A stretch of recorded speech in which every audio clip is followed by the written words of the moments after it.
6 hours after the last Krethak ship died, the promised reinforcement fleet arrived at the edge of the Zalani system. Admiral Krathmore commanded 37 warships, including 5 battleships and the pride of the Krethak Navy, the super dreadnought World Ender. What he found waiting for him changed galactic history forever. The human fleet hung in perfect formation around the Harmony's Dream, their weapons powered but not aimed at the newcomers. Floating around them was the debris of Vextar's entire battle group.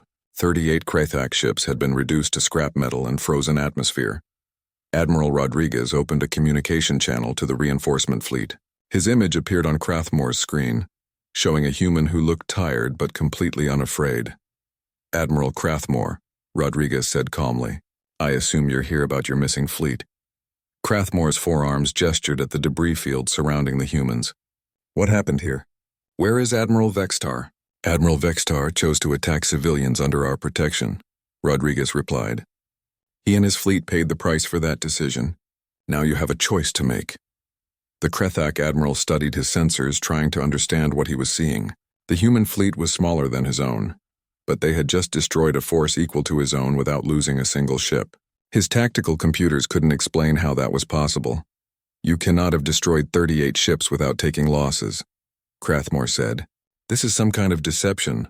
Rodriguez gestured to his tactical officer, who transmitted detailed sensor logs of the entire battle. Krathmore watched in growing horror as human ships performed maneuvers that should have been suicide, taking damage that should have destroyed them, and fighting with a savagery that defied all military logic. "As I said," Rodriguez continued, "you have a choice. You can leave this system now and report to your superiors that the Zalani are under human protection. Or you can stay and learn firsthand why your predecessor made such a poor decision." For a long moment, space was silent, except for the background radiation of the destroyed moons. Krathmore looked at his fleet, then at the debris field, then at the human ships that had somehow accomplished the impossible. "The Dominion will not forget this insult," he finally said. "Neither will humanity," Rodriguez replied. "But right now I have refugees to evacuate and wounded to treat. Are you going to leave peacefully? Or do we need to discuss this further?"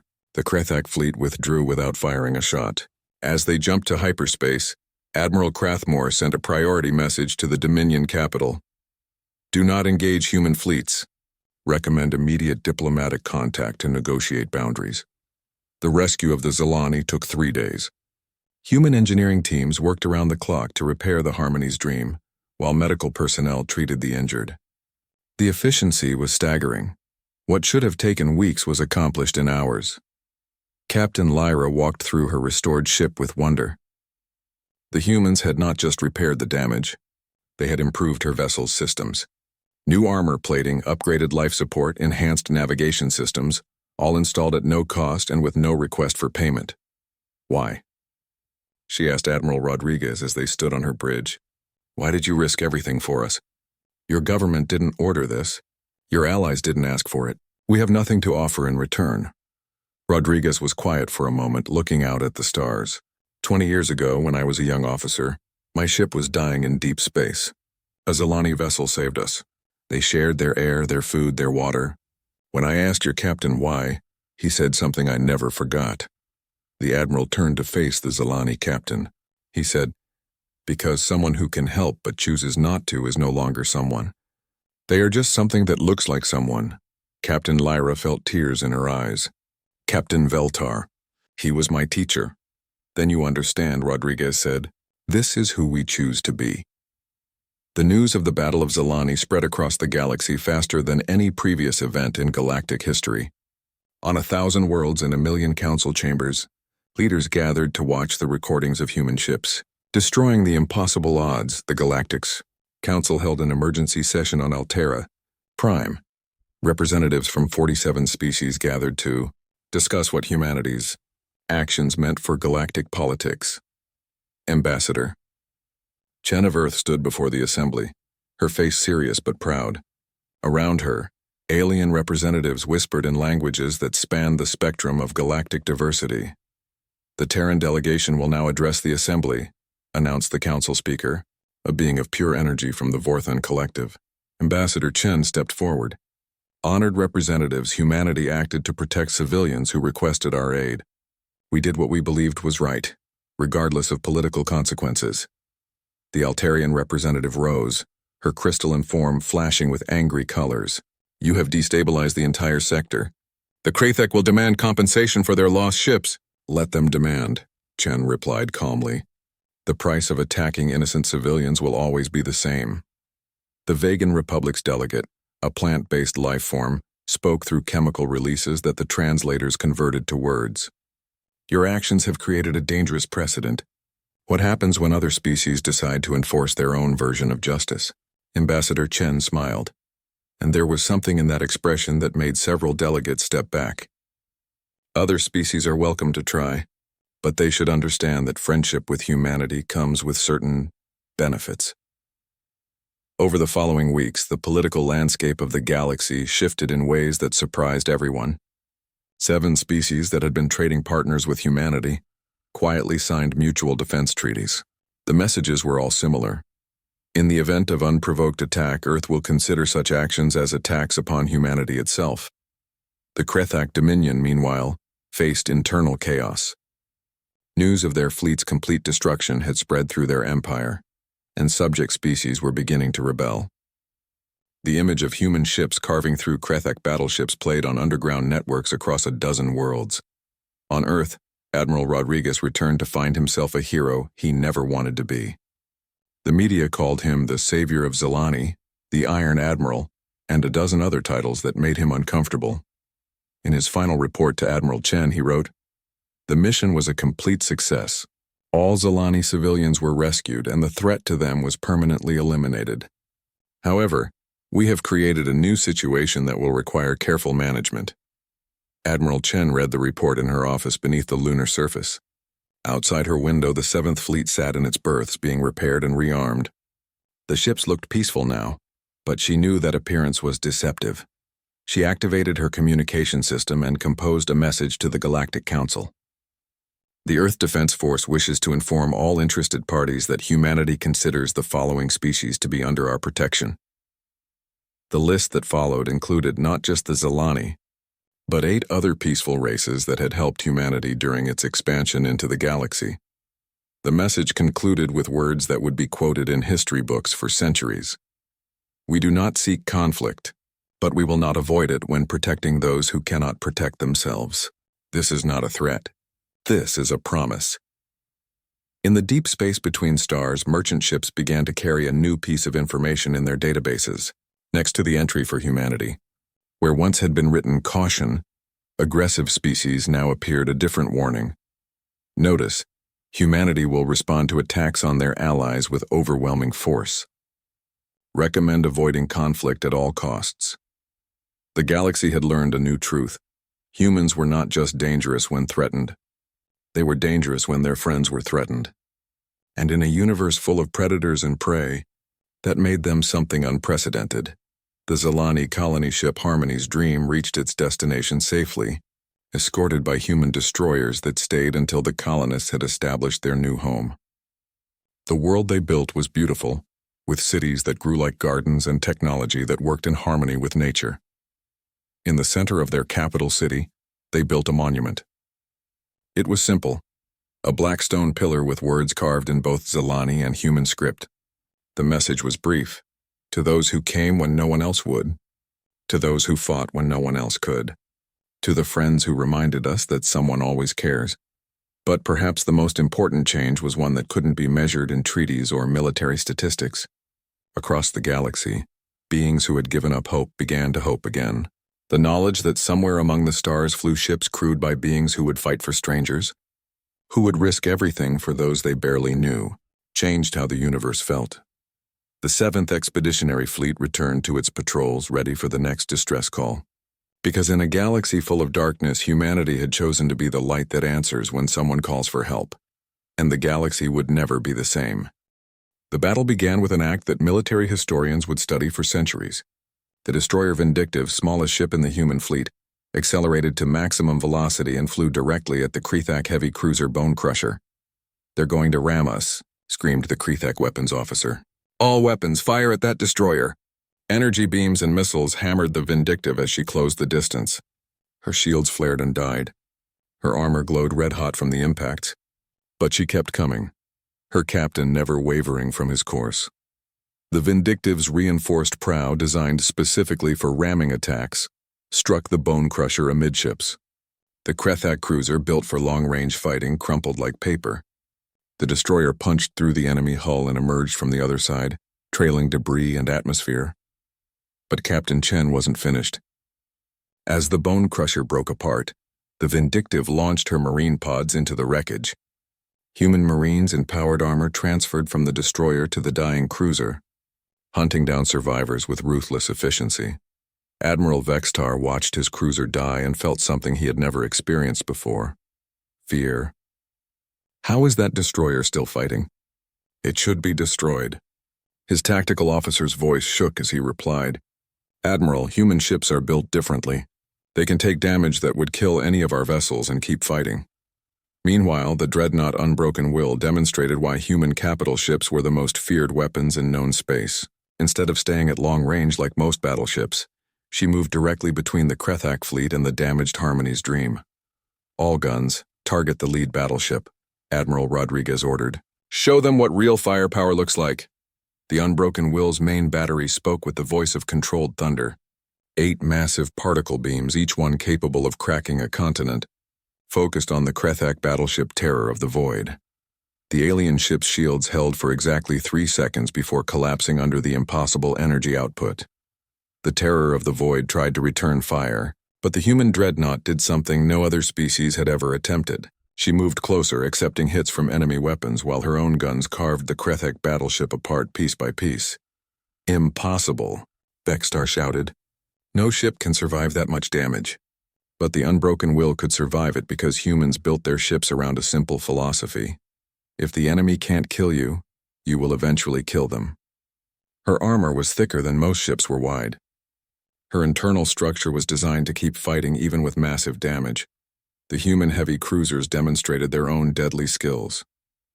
The Retribution engaged 3 Krethak cruisers simultaneously, her captain using tactics that defied every rule of space combat. Instead of fighting at maximum range, she closed to point-blank distance where her heavier armor gave her an advantage. Captain Sarah Kim stood on her bridge as enemy fire hammered her ship. "All weapons, continuous fire. Don't let them breathe." The Retribution's guns fired without stopping, pouring destruction into the enemy ships faster than they could repair the damage. Her shield generators overloaded and died, but her armor held. Her weapon systems overheated, but her crew kept them firing.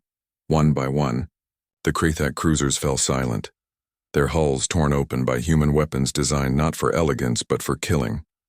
But it was the human marines that truly showed the galaxy what terror looked like. Boarding pods launched from the cruiser Iron Resolve pierced the hull of the Krethak flagship Dominator's Pride. What the Krethak found waiting for them inside their own ship was beyond their worst nightmares. Human marines fought with a combination of advanced technology and primitive savagery that broke enemy morale completely. Their armor made them nearly invulnerable to Krethak weapons. Their training made them deadly in close combat. But it was their attitude that truly terrified the enemy. Krethak warriors were used to fighting for conquest, for resources, for territory. They fought because their empire commanded it. Human marines fought for something different. They fought for each other and for innocent people they had never met. Sergeant Major Williams led his squad through the corridors of the enemy flagship, his voice calm over the communication system. "Deck 7 secured. Moving to Deck 8. Resistance is light." What he didn't mention was that resistance was light because most Krethak troops had fled rather than face human marines in close combat. Those who stayed to fight died quickly and brutally. The humans advanced through the ship using weapons that other species considered barbarically excessive. Plasma rifles that could cut through bulkheads. Explosive charges that could level entire sections. Monofilament blades that could cut through anything the Krethak could build. Admiral Vextar, trapped on his own bridge, watched his fleet die around him. Half his ships were destroyed or disabled. The others were being boarded by human marines who fought like demons from ancient nightmares. "Send a surrender signal," he ordered his communications officer. "Admiral, humans don't accept surrender," the officer replied, his voice breaking. "They're not taking prisoners." Vexatar realized the horrible truth. This wasn't a battle in the way his species understood battles. This was extermination. The humans had come not to defeat the Krathak fleet but to destroy it completely. On the bridge of the Unbroken Will, Admiral Rodriguez watched the tactical display with grim satisfaction. The battle was nearly over. The Krathak had learned too late that humans didn't fight wars the way other species did. "Status report," he ordered. 17 enemy ships destroyed, his tactical officer reported. 5 more disabled and being boarded. The remaining ships are trying to flee, but our destroyers are hunting them down. Rodriguez nodded. "And our casualties?" "Light, sir." The Vindictive took heavy damage but is still operational. The Retribution lost her forward shields, but all weapons are functional. No ships lost. This was the reality of human military doctrine. They took risks that other species would never consider. But they had built their ships and trained their crews to survive those risks. The result was a military force that could destroy larger fleets while taking minimal losses. The last Krathak ship, a crippled cruiser, tried to escape toward the edge of the system. The destroyer Night Hunter pursued it with relentless efficiency.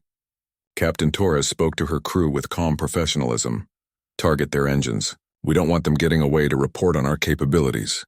The cruiser died in silence, its hull torn open by human weapons. The Battle of Zalani was over, and the Krathak Dominion had learned a lesson they would never forget.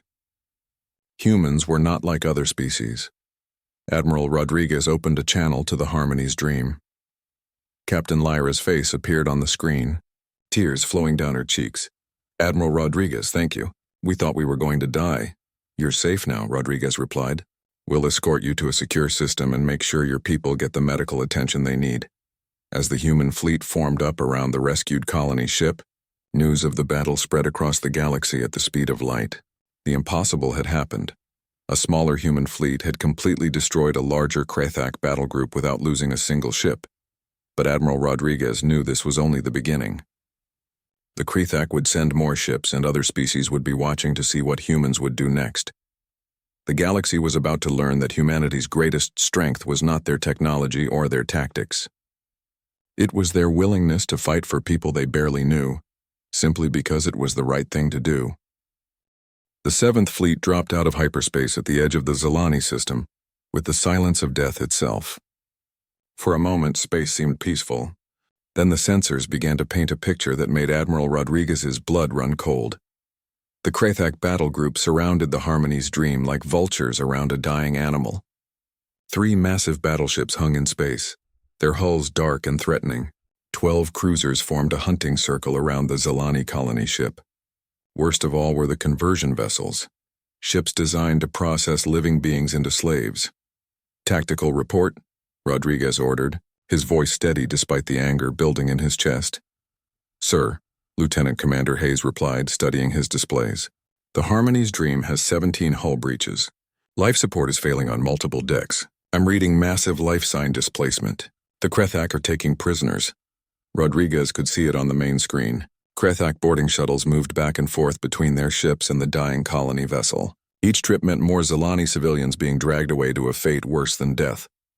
"Communications," the Admiral called. "Get me Admiral Vextar of the Krathak fleet. I want to talk to their leader." The image that appeared on the screen made several bridge officers step back. Vexatar was typical of his species. 8 feet tall, covered in natural armor plates with 4 arms ending in razor-sharp claws. His face was that of a predator, built for killing and eating other creatures. "I am Admiral Vextar of the Krathak Dominion," the alien said, his voice a rumbling growl. "You will identify yourselves and leave this system immediately. This matter does not concern you." Rodriguez stood up from his command chair. He was smaller than the Krathak, but something in his eyes made the alien lean back slightly. "I am Admiral Marcus Rodriguez of the Earth Expeditionary Fleet. You are attacking our friends. That makes it our business." Vextar laughed, a sound like breaking glass. "Earth? I have heard of your species. You are new to the galaxy, weak and small. You have no business interfering with the Dominion." "Maybe," Rodriguez said calmly. "But before you make your final decision, let me show you something." The Admiral nodded to his weapons officer. Across the fleet, every ship powered up their weapon system simultaneously. The energy signature was so massive that it lit up sensors across 3 star systems. But the humans didn't fire at the Krathak ships. Instead, they targeted the 3 dead moons orbiting the system's gas giant. These were chunks of rock, each one the size of Earth's moon, floating lifeless in space. "Fire," Rodriguez ordered. What happened next had never been seen before in galactic warfare. Every ship in the human fleet fired at once. Particle beams, plasma cannons, antimatter missiles, and weapons that most species only whispered about in their darkest fears. The 3 moons didn't just explode. They were completely destroyed, turned into clouds of glowing gas and dust. The energy release was so massive that it created artificial auroras across the entire star system. Ships on the edge of the system felt the gravitational waves from the destruction. Admiral Vextar stared at his sensors in disbelief. His weapons officer was making sounds of terror that his species had never made before. The power needed to destroy 3 moons simultaneously was beyond anything in the Krethak military database. That, Rodriguez said calmly, was our way of saying hello. We call it a Terran greeting. Now imagine what we can do to ships that are much smaller and much weaker than those moons. The Krethak admiral tried to maintain his composure, but his 4 hands were shaking. This is impossible. No species has that kind of firepower. You have 30 minutes to withdraw from this system, Rodriguez continued, ignoring the alien's shock. After that, we will demonstrate why Earth's diplomatic corps considers us their last resort. Vexitar's pride overcame his fear. He had conquered 47 different species. He had never retreated from a battle. His fleet was the pride of the Dominion, and he had more ships than the humans. You may have powerful weapons, Vextar snarled, but you are outnumbered 2 to 1. My ships are faster, my warriors are stronger, and my shields are impenetrable. You have made a mistake coming here. Rodriguez smiled, but it was not a pleasant expression. Admiral, you've spent your career fighting species that think like you do. Careful, logical, efficient. You've never fought humans before. What difference does that make? Vextar demanded. The difference, Rodriguez replied, is that we don't fight to win efficiently. We fight to make sure the other side loses completely. The transmission ended, and Admiral Rodriguez turned to his tactical officer. How long until they reach minimum safe distance? 28 minutes, sir. And how long until their reinforcements arrive? 6 hours, Admiral. A full battle fleet is moving toward our position. Rodriguez nodded calmly. Then we have 28 minutes to finish this and 6 hours to prepare for round 2. On the Krethak flagship Dominator's Pride, Admiral Vextar gathered his ship captains. The destruction of the moons had shaken his crews, but he was still confident. Numbers always won in space battles. The humans had firepower, but the Krethak had more ships. Prepare for battle formation clawstrike, he ordered. We'll surround them and tear them apart. Show these newcomers how the Dominion fights. What Admiral Vextar didn't understand was that humans had been preparing for this fight for years. Earth's military had studied every major galactic power, analyzed their tactics, and prepared counters for each one. The Krethak used swarm tactics, surrounding their enemies and attacking from all sides. It was effective against species that fought defensively, trying to protect themselves while wearing down the enemy. Humans had learned to fight differently. On Earth, they had a saying, the best defense is a good offense. They didn't try to protect themselves from their enemies. They tried to destroy their enemies so completely that defense became unnecessary. As the 30-minute deadline approached, the human fleet began to move. Instead of forming a defensive formation, they spread out into what looked like chaos. Each ship took a different vector, moving at different speeds, following no pattern that Krethak computers could analyze. Admiral Vextar watched the human movements with growing confusion. What are they doing? This makes no tactical sense. His tactical officer studied the displays with growing horror. Admiral, I think they're not trying to fight us as a fleet. Each ship is picking individual targets. That's suicide, Vextar said. No ship can fight multiple enemies alone. He was about to learn that human ships were not built like other vessels in the galaxy. Where most species prioritized speed and shields, humans built their ships around 2 principles: hit hard and keep hitting until the enemy stops moving. The timer reached 0. Admiral Rodriguez looked around his bridge one last time. His crew was ready, their faces calm and determined. These were people who had chosen to serve on humanity's most dangerous ships, knowing that when the galaxy's nightmares became real, they would be the ones to face them. All ships, Rodriguez said into his communicator. Remember, we're here to save the Zalani. The Krethek are between us and our friends. Remove them.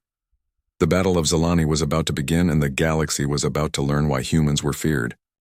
The 7th Expeditionary Fleet moved through hyperspace like a pack of hunting wolves. On the bridge of the Unbroken Will, Admiral Marcus Rodriguez studied the tactical displays.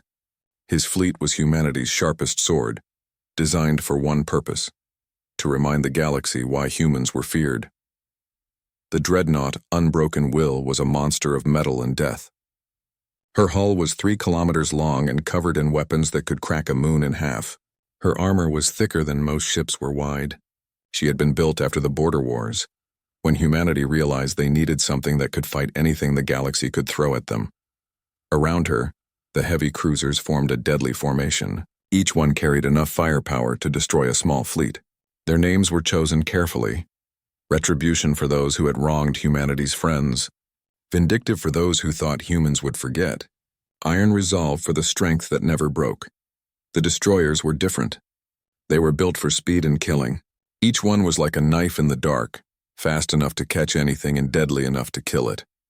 Their crews were chosen from the best of humanity's warriors, men and women who lived for battle. Rodriguez called his captains to a meeting in the holographic conference room. One by one, their images appeared around the table. Captain Sarah Kim of the Retribution, a woman who had held off an entire pirate fleet with half her weapons destroyed. Captain David Chen of the Vindictive, who had once rammed his ship through an enemy battleship to save a medical convoy. "Ladies and gentlemen," Rodriguez began, his voice carrying the weight of authority earned in a dozen battles. "We have 6 days to reach the Zalani. The Krethek have a full battle group, 3 battleships, 12 cruisers, and their slave ships. They outnumber us 2 to 1. Captain Kim leaned forward. "What are our orders, Admiral?" Rodriguez's smile was cold as space itself. "We're going to teach them why the galaxy fears us. The Zalani helped humanity when we needed it most. They gave us the technology to turn dead rocks into living worlds. Now they need us." He activated the tactical display, showing the Krethak formation around the Harmony's Dream. The Krethak think they understand war. They're wrong. They fight like most species in the galaxy. Careful, efficient, avoiding unnecessary risk. "We're going to show them how humans fight," Captain Chen of the Vindictive spoke up. "The old way, sir?" "The old way," Rodriguez confirmed. "No quarter, no mercy, no survivors. We go in hard and fast, and we don't stop until every Krethak ship is space dust." The meeting continued for 2 hours. They planned their attack down to the smallest detail. Human tactics were different from what other species used. Most galactic powers fought at long range, using missiles and energy weapons in careful formations. Humans preferred to get close to make it personal. They had learned to fight on a world where everything wanted to kill them. Their ancestors had battled with stone and steel before they ever saw the stars. That savage heritage lived on in their military doctrine, overwhelming violence applied with surgical precision. In the Marine bays, Sergeant Major Williams addressed his troops. These were not ordinary soldiers. They were human Marines trained from childhood to fight in any environment. They could battle in zero gravity, underwater, in toxic atmospheres, or in the vacuum of space itself. "Listen up," Williams said, his voice carrying to every corner of the bay. "We're going to rescue 50,000 Zalani civilians from Krethak slavers. Some of you have fought the Krethak before. You know what they do to prisoners." The Marines' faces grew hard. Everyone had heard the stories. The Krethak didn't just kill their enemies. They used them, broke them, turned them into tools for their empire. It was a fate worse than death. "We're going in hot," Williams continued. "Boarding actions on multiple ships. The Krethak have never fought human Marines before. They're about to learn why other species have nightmares about us." The Marines checked their equipment with practiced efficiency. Their armor was heavier than what most species could even lift. Their weapons were designed not just to kill, but to terrify. A human Marine in full battle gear looked like death itself, walking through the corridors of an enemy ship. In the weapon bays, Chief Petty Officer Jackson supervised the loading of ammunition. Human ships carried more weapons than most species thought possible. Where other races used energy shields and defensive systems, humans believed in armor and overwhelming firepower. "Load the special rounds," Jackson ordered his crew. "Antimatter shells for the main guns, plasma rounds for the secondaries. If we're going to make an impression, we might as well make it a big one. The ammunition was different from what other species used. Human weapons were designed to cause maximum damage and maximum fear. When a human warship fired its guns, the enemy didn't just take damage. They saw their friends die in ways that broke their will to fight. In the medical bays, Dr. Martinez prepared for casualties. She had served with the 7th Fleet for 8 years, and she knew how humans fought. They didn't retreat, they didn't surrender, and they didn't leave their friends behind. That meant her medical bay would be busy. Set up the trauma units, she ordered her staff. Full surgical suites, extra blood supplies, and prep the regeneration tanks. When humans fight, people get hurt, but we make sure our people come home. The ship's AI, called Ares, monitored every system on every vessel in the fleet. Human AIs were different from what other species used. They weren't just computers. They were weapons, designed to think like human warriors and fight like human soldiers. Ares had been programmed with the memories of every battle humanity had ever fought. He knew how Caesar had conquered Gaul, how Patton had defeated the Germans, how Admiral Chen had broken the Martian rebellion. All of that knowledge was focused on one goal: victory. Admiral, Ares spoke through the bridge speakers, his voice calm but deadly. I have analyzed Krethak battle formations from their previous conquests. They rely on superior numbers and advanced shielding. They have never faced human tactics, Rodriguez nodded. What do you recommend? The Terran greeting, sir. Show them what we can do before we do it to them. Break their morale before we break their ships. The Terran greeting was a human innovation that had terrified the galaxy. Instead of attacking the enemy directly, human fleets would first demonstrate their power on something else. A moon, an asteroid, an abandoned ship. The message was simple. This is what we can do to rock and metal. Imagine what we'll do to you. As the fleet moved through hyperspace, each crew member prepared in their own way. Some prayed to gods that had watched over human warriors for thousands of years. Others sharpened knives that would never be used but represented the savage heart that beat in every human chest. The ship's cook prepared the traditional pre-battle meal, steak and potatoes, the food of Earth warriors. The chaplain held services for those who wanted to make peace with their souls before making war on their enemies. In his quarters, Admiral Rodriguez looked at pictures of his family.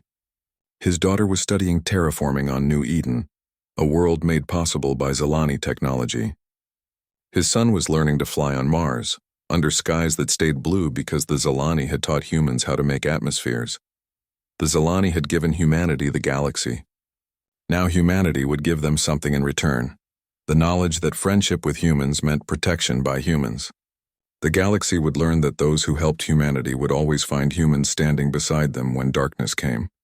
The countdown showed 4 days until they reached the Zilani system. 4 days until the Krethak learned why humans were called the most dangerous species in the galaxy. 4 days until the Reapers showed the galaxy what happened when you threatened their friends. The alarm bells rang through the monitoring station on Kepler 442b. Lieutenant Commander Sarah Mills ran to her console, her coffee spilling as she moved. The signal was coming from deep space, weak but clear. It was an SOS call. What do we have? Asked Captain Rodriguez as he entered the communication center. It's from the Zilani colony ship Harmony's Dream, sir, Mills replied, her fingers flying over the controls. 50,000 civilians on board.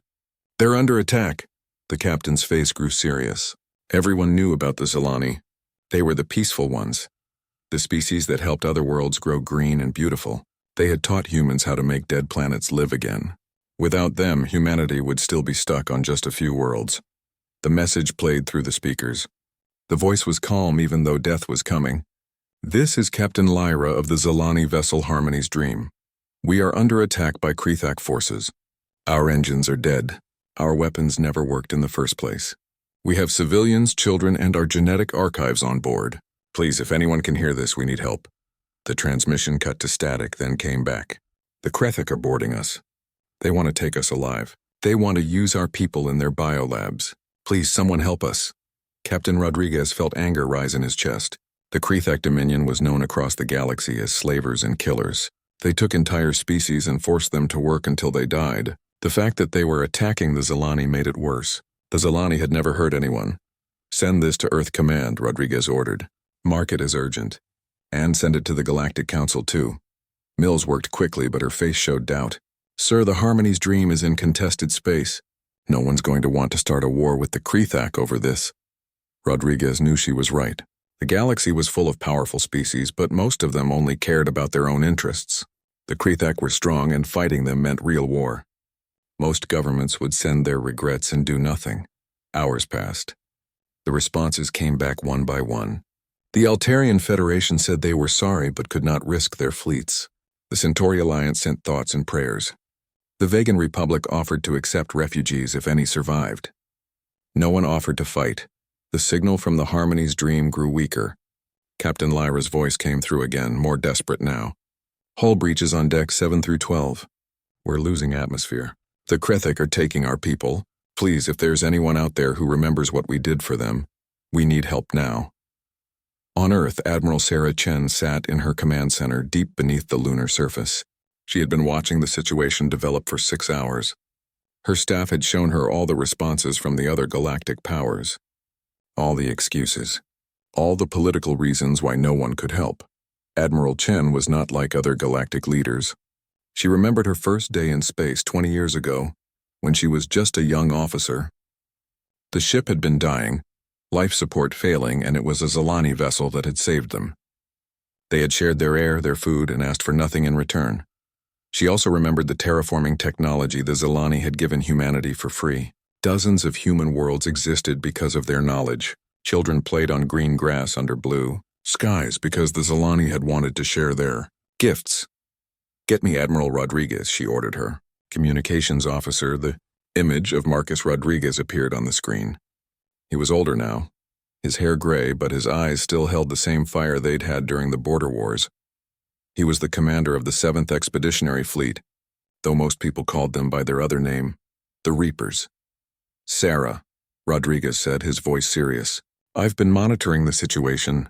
The Zalani don't have much time. How long would it take the 7th to reach them? Admiral Chen asked. Rodriguez smiled, but it was not a happy smile. It was the smile of a predator who had found prey. 6 days if we push the engines hard. But Sarah, this means war with the Krethak. The Council won't approve this. Admiral Chen stood up from her chair. Around her, the command center grew quiet. Everyone could feel the weight of the moment. The Council doesn't need to approve it, she said. The Zalani helped us when we needed it. They gave us the stars. Now they need us. She paused, looking at the image of her old friend. Marcus, I'm ordering the 7th Fleet to respond to the distress call. You have full authority to deal with the situation as you see fit. Rodriguez's smile became real now. Understood, Admiral. The Reapers are moving out. In the shipyards around Luna, the 7th Fleet began to wake up. The massive dreadnought Unbroken Will powered up her engines, her hull black as space itself. Around her, 12 heavy cruisers prepared for war. Their names told the story of humanity's military spirit. Retribution, vindictive, iron resolve, and others that made enemies afraid. 36 destroyers joined the formation, sleek and deadly like hunting wolves. Each one carried enough firepower to level a city. Support ships moved into position, loaded with supplies, marines, and ammunition. This was not like other fleets in the galaxy. Most species built their ships to be beautiful, elegant, and efficient. Human ships were built for one purpose, to win wars. They were ugly, brutal machines designed by a species that had learned to fight on a world that wanted to kill them every day. The crews were different too. While other species saw war as a last resort, humans had made it into an art form. They trained constantly, studied every battle in their history, and prepared for conflicts that might never come. But when those conflicts did come, they were ready. Admiral Rodriguez stood on the bridge of the Unbroken Will as the fleet left Earth's orbit. Around him, his officers worked with calm efficiency. These were men and women who had fought in the Martian Rebellion and the Proxima border wars. They knew what war meant. All ships report ready. Admiral, said his communications officer. Set course for the Zalani system, Rodriguez ordered. Maximum speed. And send a message to the Harmony's dream. Tell them help is coming. The message reached the Zalani ship 18 hours later. Captain Lyra was in her damaged bridge, watching her people being taken by Krethak soldiers. When the communication came through, she almost couldn't believe it. Harmony's dream.